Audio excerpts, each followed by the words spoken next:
Portugal's parliament has approved legislation aiming to prohibit face veils, specifically burqas and niqabs in public spaces. The bill, driven chiefly by the far-right Chega party, now awaits action from President, who holds the authority to enact or forward it for constitutional assessment. Should the proposed ban take effect, face coverings would be disallowed in most public areas, with exceptions granted for airplanes, diplomatic facilities and places of worship. Individuals found violating the measures could face fines ranging from €200 to €4,000. The proposal has drawn substantial criticism, with opponents contending that it disproportionately affects Muslim women and raises significant questions regarding religious freedom and individual rights. Proponents, notably Chega and its supporters, argue that such coverings contribute to social exclusion and undermine ideals of equality and human dignity. This line of reasoning aligns with arguments previously advanced in other European Union countries such as France, Austria, Belgium and the Netherlands, where similar bans are already in force. If implemented, Portugal would join this growing cohort of European nations enforcing restrictions on face coverings in public spaces.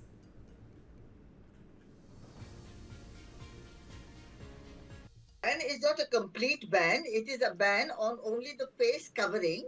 And you find that in many Muslim countries also, this ban has been effective. Now, because there are different forms in different ways, different manners in different places that such a law has been brought about. But the question here that I would like to raise is that keeping religion, the religious issue also becomes important, because there are some people who believe this that the face covering is an essential, whereas others do not accept that kind of an interpretation. They say that the dress has to be one of modesty when you are covered fully, and it is, if the face is exposed, then there is nothing wrong with it.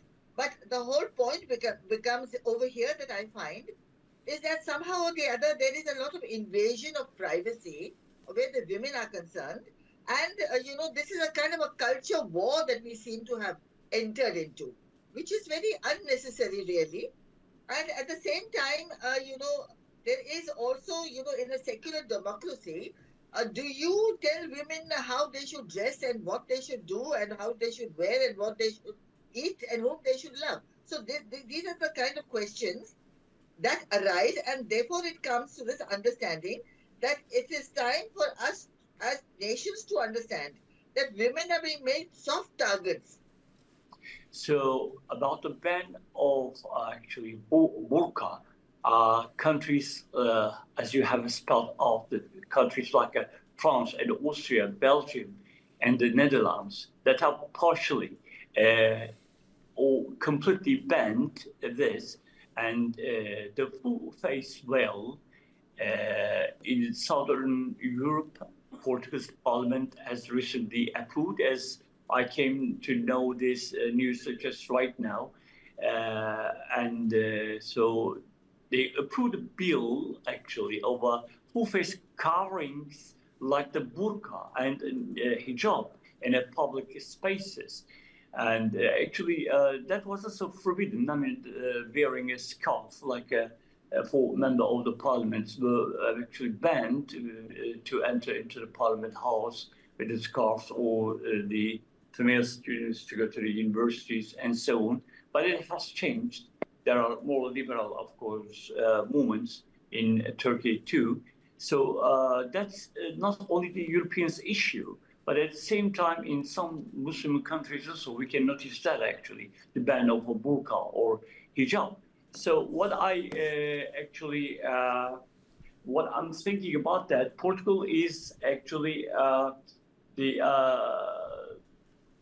well, in economic terms, it's the not poor, but the maybe the lowest economy in comparison with Germany or France or Holland. I totally agree with this.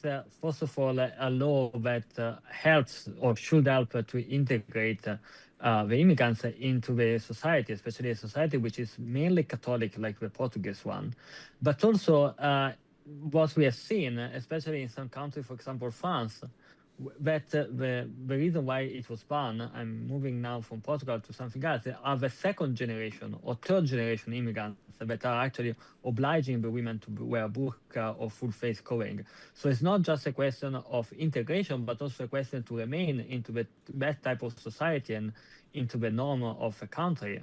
We have seen this in Netherlands, Belgium. Belgium is another good example, for example, where the second and third generation of immigrants are actually imposing the burqa to the women, and not really the people that came for the first time from Morocco or other Muslim country, or people that are currently coming into Belgium from Muslim country. So it's both trying to integrate women into the society, but also prevent them to be coerced into wearing a burqa, even if they don't want to.